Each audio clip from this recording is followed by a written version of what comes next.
দুর্ভাগ্যজনক, লজ্জার আর কিছু নেই। আমি যদি চাকরি করতাম, আমার মালিককে আমার সামনে মারতে হলে আমাকে মেরে আমার ডেড বডির উপর দিয়ে যেতে হতো। আমি সেটি অ্যালাউ করতাম না। আমি যদি চাকরি করতাম, চাকরি করেছি। আমি জন্মগতভাবে ব্যবসায়ী না, আমি ব্যবসায়ীর সন্তানও না। আমি আপনাদের মতোই পরিবারের একজন মানুষ। আমি চাকরি করেই এখানে এসেছি। যখন চাকরি করেছি, আমি মনে করেছি আমার এটি রুটি রুজি। কোন অবস্থাতে আমার জীবন থাকা অবস্থায় আমি ওখানে এক বিন্দু ক্ষতি আমি হতে দিব না।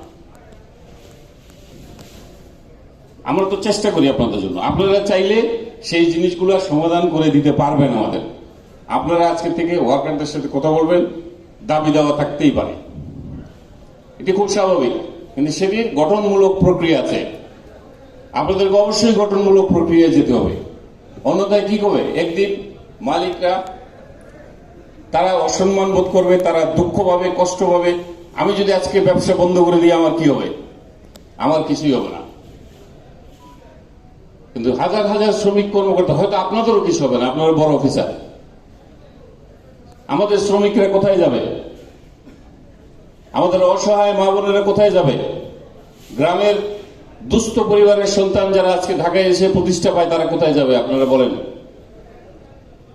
কাজেই আমরা বন্ধ করার সমাধান আমরা সেটি করব না। আসেন আমরা প্রতিজ্ঞা করি যে আমরা আমাদের ওয়ার্কারদের আমরা বুঝাবো, আমরা তাদের সাথে কথা বলবো। সুপারভাইজার ভাইদের প্রতি আমার বিশেষ অনুরোধ যে সুপারভাইজার ভাইরাই কিন্তু একমাত্র ওয়ার্কারদের সাথে সবচেয়ে বেশি তাদের ইন্টারাকশন থাকে। তারা আজকে থেকে কি এই দায়িত্বটা নিবে? আপনারা যদি এই দায়িত্বটা নেন, আমি নিশ্চিত যে আমার ফ্যাক্টরিতে দাবি দাওয়া আসবে, আসুক, আমরা কথা বলবো, আমরা সমাধান করব। কিন্তু কাজ করব, কাজ বন্ধ করব না। আমরা কোনো উচ্ছৃঙ্খল আচরণ করব না, যাতে আমরা অসম্মানিত না হই।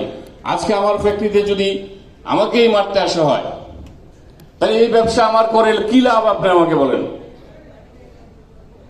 অনেক ফ্যাক্টরিতে এই ঘটনা ঘটেছে, আপনারা জানেন কিনা আমি জানি না। তাহলে আমি ব্যবসা না করে আমার মৃত্যু হোক, সেটাই ভালো। অথবা আমি ব্যবসা ছেড়ে দেই। আমি ব্যবসা করাটা কি আমার অপরাধ? দাবি দেওয়া থাকতে পারে, সেটি আপনারা ওয়ার্কারদের সাথে কথা বলেন, তাদেরকে বুঝান, তারা বুঝে।